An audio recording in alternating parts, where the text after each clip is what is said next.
Let's get your pump on.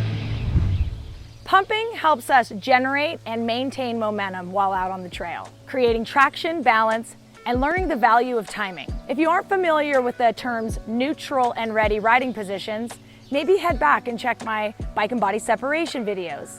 If you are, let's get pumping.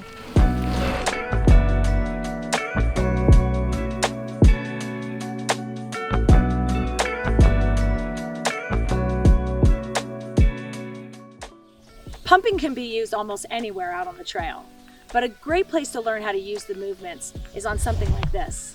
I start everything in neutral because it is the foundation of all skills, in my opinion. To make pumping easy, you will want to drive the bike with your feet more than your arms. Using the neutral to ready and back to neutral movements will help you generate the momentum needed to get over the rollers. Find somewhere you can practice over and over again, as it might take some time to get the movements and timing just right. Try to stay centered over the bike and keep the upper body strong without lowering your chest to the handlebars, pushing from the legs and feet first.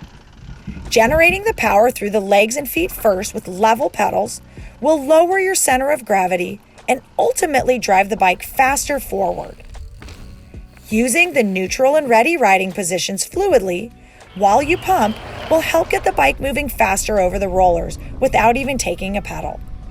Remember, the slower you go, the slower your neutral and ready movements will be. And the faster you go, the quicker those movements will become.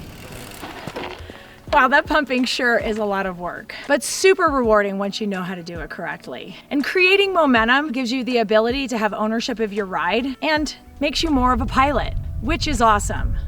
So thanks for watching and happy trails.